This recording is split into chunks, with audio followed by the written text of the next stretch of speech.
Pernahkah kamu bertanya-tanya apa yang akan terjadi jika mesin yang kita buat benar-benar bisa merasakan?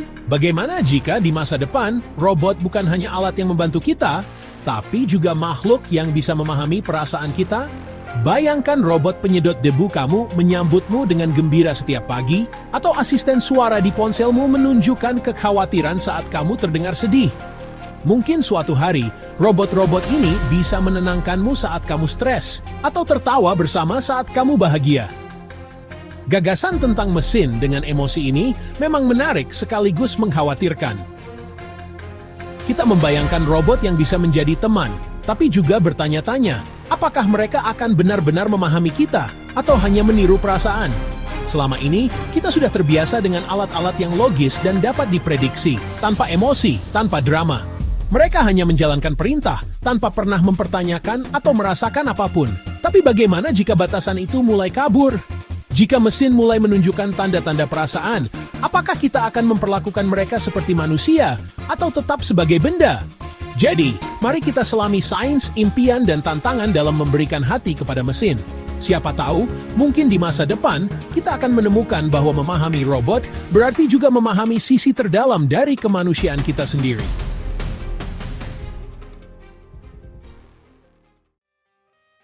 Sebelum kita bisa membuat robot yang bisa merasakan, kita perlu menjawab, apa itu emosi? Emosi adalah cara alam membantu kita bertahan hidup, reaksi cepat dan kuat yang memandu tindakan kita. Ketakutan, misalnya, bukan hanya perasaan, itu adalah alat bertahan hidup, membanjiri kita dengan adrenalin dan mempertajam indera kita. Kegembiraan memberi kita hadiah, mendorong kita untuk mengulang tindakan yang bermanfaat bagi kita. Secara biologis, emosi adalah pengalaman subjektif, respons fisik, dan perilaku. Untuk menciptakan robot emosional, kita perlu meniru ketiganya: perasaan, reaksi tubuh, dan respons eksternal. Itu adalah tantangan yang sama kompleksnya dengan pikiran manusia itu sendiri. Untuk membangun mesin yang bisa merasakan, kita harus terlebih dahulu memahami otak manusia, jaringan miliaran neuron. Emosi tidak terisolasi. Mereka adalah simfoni di berbagai wilayah otak. Amigdala bertindak sebagai alarm emosional kita, memicu reaksi instan terhadap ancaman. Sistem limbik mengaitkan emosi dengan ingatan, membuat perasaan kita jelas dan abadi. Korteks prefrontal membantu kita menafsirkan dan mengatur emosi, menyeimbangkan insting dengan alasan. Emosi manusia adalah interaksi dinamis antara insting kuno dan logika modern. Meniru ini dalam mesin bukan hanya tentang kode, ini tentang menciptakan kembali alam semesta perasaan.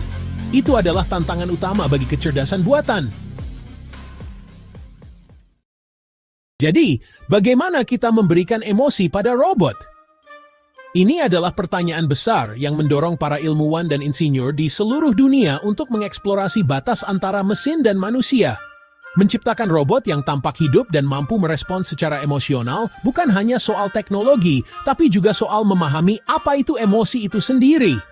Kita tidak bisa begitu saja meniru otak manusia, jadi para peneliti menggunakan komputasi afektif, mengajari mesin untuk mengenali dan simulasikan emosi.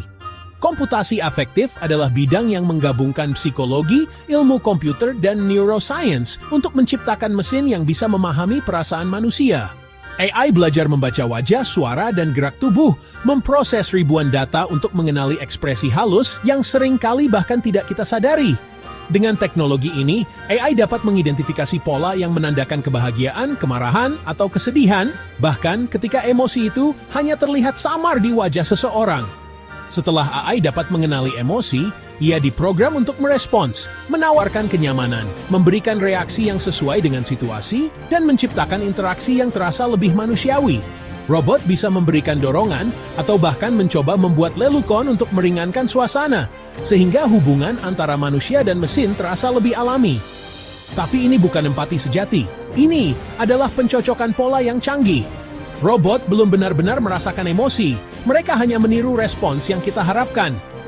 Langkah selanjutnya adalah membangun robot yang emosi, simulasinya memengaruhi keputusan mereka. Seperti robot yang penasaran menjelajahi lebih banyak, atau mengubah perilaku berdasarkan pengalaman sebelumnya. Atau robot yang hati-hati melambat saat menghadapi situasi baru, menunjukkan kehati-hatian layaknya manusia. Ini menciptakan perilaku yang lebih meyakinkan dan dinamis, membuat interaksi sehari-hari dengan robot terasa lebih nyata dan bermakna. Tujuannya, menciptakan mesin yang tidak hanya mengikuti aturan, tetapi bertindak seolah-olah memiliki keadaan emosional internal, sehingga mereka bisa beradaptasi dengan lingkungan dan kebutuhan manusia. Ini adalah gema digital dari perasaan kita sendiri, sebuah cerminan teknologi dari kompleksitas emosi manusia yang terus berkembang.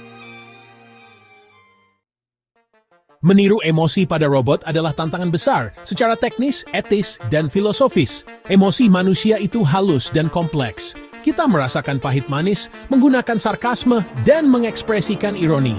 Mengajari mesin untuk memahami nuansa ini sangatlah sulit. Ada juga dilema etis, apakah benar menciptakan robot yang mensimulasikan kasih sayang, mengetahui bahwa orang mungkin membentuk ikatan nyata dengan mereka? Masalah kotak hitam. AI berarti kita sering tidak tahu bagaimana ia membuat keputusan, menimbulkan masalah kepercayaan, dan AI emosional dapat disalahgunakan untuk memanipulasi, menipu, atau mengeksploitasi. Saat kita membangun alat-alat ini, kita juga harus membangun perlindungan untuk melindungi kemanusiaan. Robot emosional bukan hanya fiksi ilmiah, mereka benar-benar ada di dunia nyata, dan kehadiran mereka semakin terasa dalam kehidupan sehari-hari. Kini, kita bisa menemukan robot-robot ini di berbagai tempat, mulai dari pusat perbelanjaan hingga rumah sakit, bahkan di sekolah-sekolah. Mereka dirancang untuk memahami dan merespons emosi manusia, menciptakan pengalaman interaksi yang lebih hangat dan personal. Ambil contoh Pepper, robot humanoid yang dirancang untuk membaca emosi dan berinteraksi dengan orang. Pepper digunakan di toko, sekolah, dan rumah sakit untuk membantu pelanggan, siswa, maupun pasien. Dengan kemampuannya, Pepper mampu membuat suasana menjadi lebih ramah dan menyenangkan, serta membantu orang merasa lebih nyaman di lingkungan yang kadang menegangkan. Pepper menganalisis ekspresi wajah dan nada suara, lalu merespons dengan lelukon, sapaan hangat, atau bahkan memberikan kenyamanan saat seseorang tampak sedih. Robot ini juga bisa menyesuaikan responsnya sesuai situasi, sehingga interaksi terasa lebih alami dan manusiawi. Lalu ada Paro, anjing laut terapi robotik yang merespons sentuhan dan suara. Paro digunakan di rumah sakit dan panti jompo untuk menenangkan pasien, mengurangi stres, dan membantu proses pemulihan emosional. Banyak pasien lansia merasa lebih tenang dan bahagia setelah berinteraksi dengan Paro, seolah-olah mereka benar-benar ditemani makhluk hidup. Walaupun robot-robot ini tidak benar-benar merasakan emosi seperti manusia, kemampuan mereka untuk membaca dan bereaksi terhadap perasaan kita membuat interaksi menjadi lebih alami, menyenangkan, dan bermakna. Mereka bisa menjadi teman bicara, penghibur, atau bahkan pendamping di saat-saat sulit. Para peneliti di berbagai institusi seperti MIT Media Lab terus mendorong batas kemampuan AI. Mereka mengembangkan sistem yang bisa membaca isyarat halus seperti detak jantung, perubahan ekspresi mikro, dan pola bicara. Dengan mempelajari respons emosional manusia melalui pengalaman nyata, robot-robot ini semakin pintar dalam memahami kebutuhan emosional kita. Langkah-langkah awal ini meletakkan dasar untuk interaksi yang lebih kaya dan lebih mirip manusia dengan mesin. Di masa depan, hubungan antara manusia dan robot bisa menjadi semakin erat, dengan robot yang mampu menjadi pendengar, teman, atau bahkan penasihat emosional.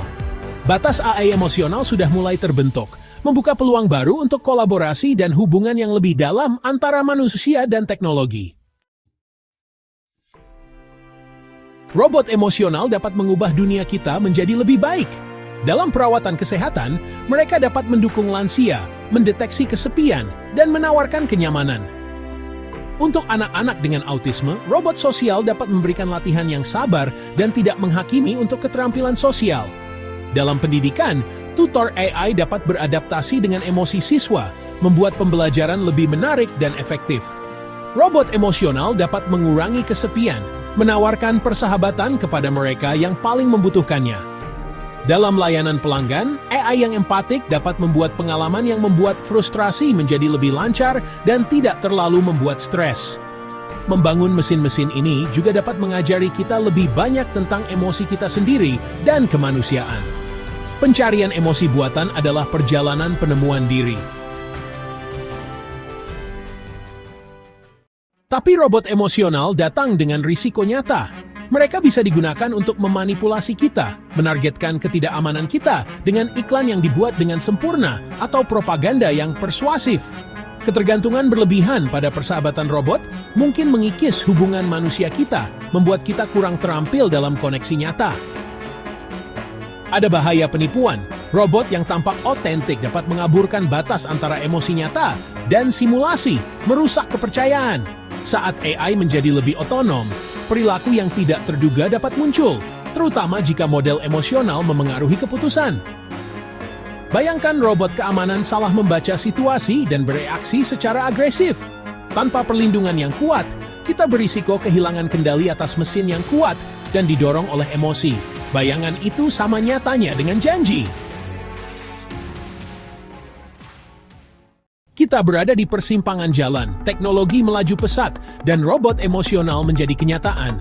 Pertanyaan terbesar bukanlah teknis, tetapi manusia. Hubungan seperti apa yang kita inginkan dengan ciptaan kita? Aturan dan nilai apa yang akan memandu kita? Ini adalah pertanyaan untuk kita semua, bukan hanya ilmuwan. Emosi kita adalah yang membuat kita manusia. Kacau, tidak terduga, bermakna. Memperkenalkan mesin yang mencerminkan perasaan itu memaksa kita untuk bertanya, akankah mereka memperkaya hidup kita atau merendahkan apa yang nyata? Perjalanan baru saja dimulai dan tujuannya tidak diketahui. Apakah kita benar-benar siap untuk robot yang dapat melihat kembali kita dengan apa yang tampak seperti jiwa di mata mereka?